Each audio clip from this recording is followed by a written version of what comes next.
E aí pessoal, eu sou o Icaro e aqui é o canal Mates, né? E esse vídeo aqui eu vou fazer uma espécie de react, né? Só que sem a imagem do vídeo de referência, né? Basicamente vou fazer uma reação aqui ao vídeo do Henry Bugalho sobre essa questão da pseudofilosofia, né? Olavo de Carvalho, Foucault e pseudofilosofia. E basicamente eu vou tratar aqui dos tópicos que ele levantou nesse coisa e fazer algumas considerações que eu acho serem erradas ali no vídeo dele, né? Ele não apresenta boas considerações sobre o tópico, por exemplo, da filosofia em relação com a ciência e principalmente as considerações que ele faz em relação à questão da filosofia continental versus filosofia analítica. Então, basicamente, esse vai ser o núcleo do vídeo e previamente já se inscreva no canal, comente, compartilhe, curta o vídeo e vamos lá para o vídeo. Embora a gente veja que no título do vídeo do Henry Bugalho, né, sobre Olavo de Carvalho e Foucault, pseudofilosofia, a gente pensa que o problema vai estar em torno da pseudofilosofia do Olavo ou do Foucault, não sei. Você pensa que é isso pelo título? Na verdade, o que ele faz é tomar como caso central do vídeo um artigo sobre pseudofilosofia, né? E inicialmente nesse artigo, né, como ele apresenta, você tem a discussão da pseudofilosofia e é apresentado casos paradigmáticos de pseudofilosofia, né? E aí ele cita, né, o autor que o Bugalho cita, menciona justamente aqueles casos meio toscos, né, como os casos do Derrida, né, do Foucault, do Deleuze, do Guattari e por aí vai, né? Então, ele cita inclusive sujeitos que nem são filósofos propriamente ditos, né, como por exemplo Freud e Jung, né? Mas isso é marginal. O ponto que ele levanta é justamente que, segundo o que o Bugalho apresenta, porque eu não li o artigo, segundo o que o Bugalho apresenta, o ponto de distinção, ou a nota característica, né, dessa pseudofilosofia seria o completo descaso, com a linguagem, né? Ou seja, o uso de uma linguagem obscura e muitas vezes completamente incompreensível, e isso seria certamente uma nota, isso para ele, né, para esse autor, sei lá, seria uma nota característica da pseudofilosofia. Uma na verdade não é um bom argumento, porque disso se segue no máximo uma falta de probidade, uma falta de virtude epistêmica, né? Porque você tem claramente aí um descaso, né, com a transmissão do saber, ok? Então, há no máximo aí um caso de irresponsabilidade epistêmica, ok? Então, isso não poderia ser propriamente uma característica de uma pseudofilosofia. Me parece que não é uma condição suficiente, né? Então, ele parte justamente para discutir de forma mais profunda essa questão da pseudofilosofia e ele se volta justamente para um lugar que é meio comum, né, hoje em dia, que é você contrapor a filosofia da tradição analítica com a filosofia da tradição continental. E é aí que os problemas surgem. Então, inicialmente, ele tenta tratar do problema à luz do problema da filosofia da ciência. Ele apela para o trabalho do Lee McIntyre, que é o The Scientific Attitude. Eu não li esse livro, na verdade o único trabalho que eu conheço do Lee McIntyre é o compêndio dele de filosofia da ciência, que ele escreveu junto com o Alex Rosenberg, né? Mas ele apela para essa questão, para tratar do problema da filosofia e da pseudofilosofia à luz do problema da ciência e da pseudociência, que é tratada por meio do problema da demarcação, ok? Só que o problema começa aí na medida em que ele sustenta, né, que o problema da pseudofilosofia e da filosofia é muito mais complicado na filosofia porque há uma diversidade metodológica, né? E o que é estranho apresentar isso é porque você também encontra diversidade metodológica na ciência também, né? Essa ideia do monismo metodológico na ciência já foi completamente destruída, né?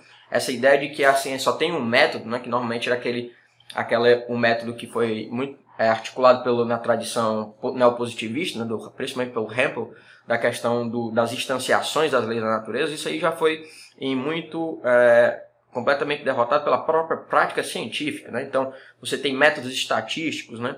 Você tem uso de probabilidade, você tem construções de modelos e por aí vai. Né? Há uma diversidade de métodos, né?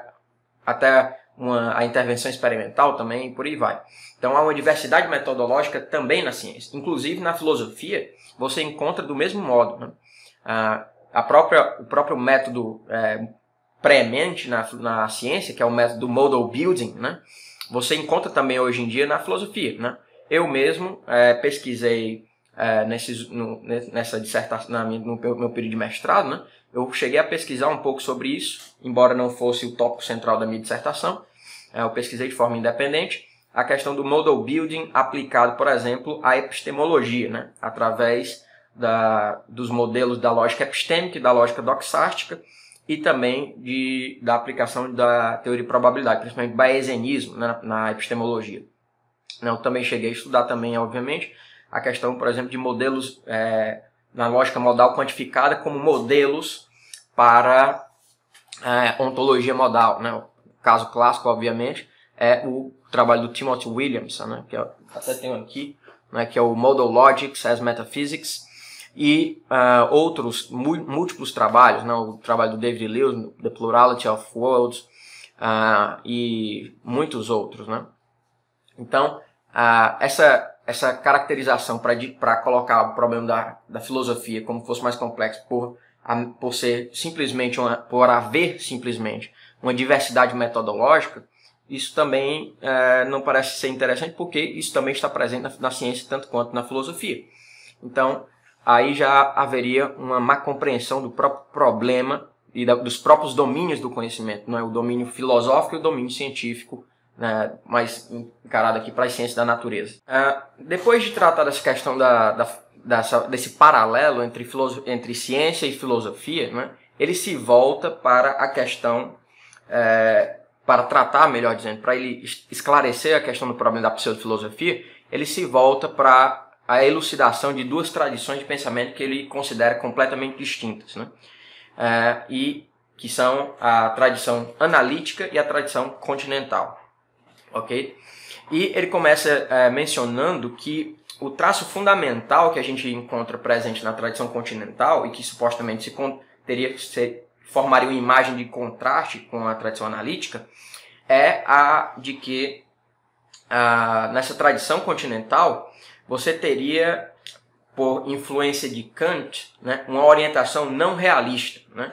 Ou seja, a partir de Kant, nessa tradição continental, se estabeleceu uma orientação filosófica, segundo a qual nós não temos acesso ao real, né? O real tal como ele é. Nós só temos acesso ao real enquanto fenômeno, né?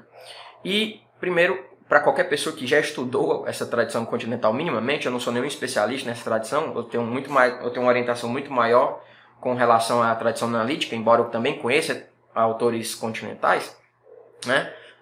Isso é completamente falso, né? É completamente falso pela seguinte razão, né? Você vê orientações de autores realistas na tradição continental também, né? Então a gente pode ver, por exemplo, os casos da tradição espanhola, por exemplo, né, que teve uma influência inicialmente ali da fenomenologia no século XX, né? Então você tem autores como José Ortega y Gasset, Julián María, Zubiri, Morente e por aí vai, né? E todos eles, né, você consegue claramente ter uma reorientação, né, da filosofia, uma quebra, uma ruptura com essa tradição antirrealista do kantismo. Então, inclusive mesmo nessa orientação metodológica da precisão da linguagem, né, você vê claramente que isso não se aplica, porque você encontra claramente um certo rigor de pensamento no tratamento das questões em autores continentais como Husserl, né, como o próprio Husserl, Zubiri e outros, ok? E por sua vez a gente encontra também casos de autores imprecisos e confusos, né, na tradição analítica também, né, como é o caso do Wittgenstein, principalmente o primeiro Wittgenstein, mas também o Wittgenstein do Tractatus também não é nada claro. Então você tem casos de autores como Wittgenstein, autores como Richard Rorty, que também são antirrealistas extremos, né? O próprio Hilary Putnam, né, que foi um autor que inicialmente teve uma orientação metafísica realista, né, ali próximo ali da tradição do desenvolvimento do Kripke na década de 70, acabou se voltando para uma orientação antirrealista, né, quando ele começou a desenvolver a postura teórica dele chamada de realismo interno. E aí ele se tornou claramente um sujeito que inclusive tem uma orientação kantiana, né? Outro autor também dessa tradição é o Strawson, né? Que tem a chamada abordagem descritivista, né? Que é justamente uma orientação antirrealista, ou seja, você não conhece, no problema dos universais, por exemplo, você não conhece a partir do seu framework teórico, né? Você não tem acesso à realidade, né? Você só tem acesso as formas como nós pensamos a realidade, né? O framework teórico filosófico, né? Ou seja, uma teoria filosófica, ela não consegue ter acesso à realidade, ela só acessa o modo como nós pensamos ou estruturamos linguisticamente a realidade, né? E por aí vai.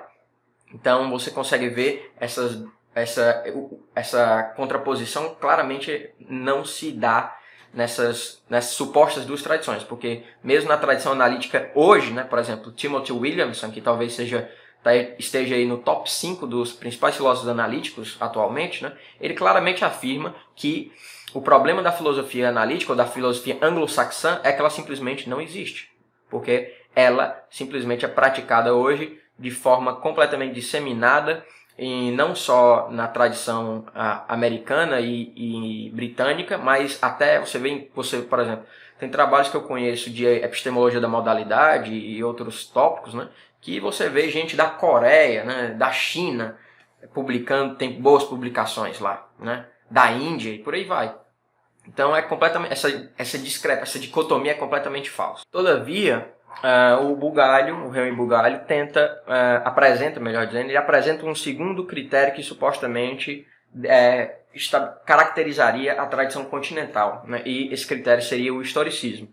E certamente a gente pode dizer que o historicismo é uma abordagem, né, filosófica, digamos assim, né? É uma orientação filosófica que é muito mais presente realmente na tradição continental, né? Você vê muitos autores desses que eu citei, né, como Ortega, Julián Marías e outros, tem o Heidegger, sem dúvida nenhuma, Nietzsche, Sartre e por aí vai, Derrida, todos eles têm eles abraçaram, né, o Foucault, todos eles abraçaram essa coisa da metodologia genealógica, né, como uma espécie de pedra de toque da investigação filosófica, né.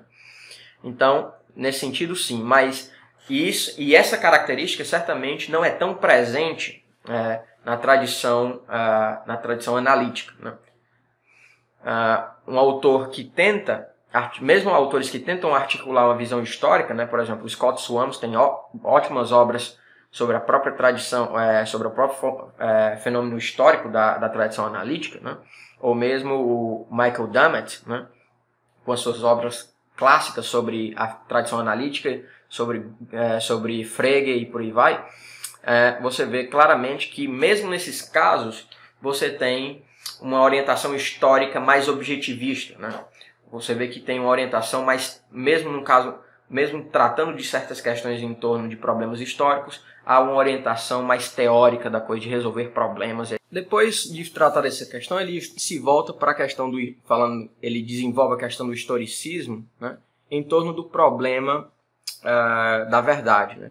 E aí ele entra justamente num comentário meio estranho, em que ele contrapõe a tradição continental e a tradição analítica a partir de uma suposta orientação metodológica, né? Então, a tradição continental, segundo ele, seria uma tradição historicista que é orientada para o confronto dialético, né?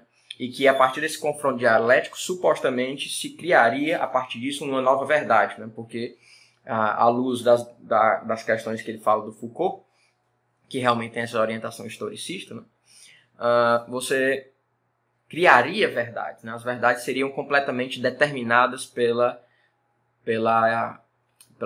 a verdade seria completamente construída historicamente, né?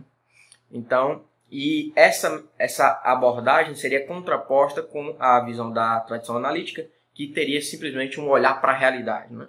Isso é meio estranho, em princípio, porque ele parece compreender que a tradição analítica ela ainda está vinculada a uma orientação empiricista, né? Principalmente humeana, que você certamente via ali na primeira fase da tradição analítica, né? Você via claramente presente ali no próprio Karl Popper, você via claramente no Bertrand Russell, você via claramente ali no Wittgenstein, né? Principalmente no Tractatus ali.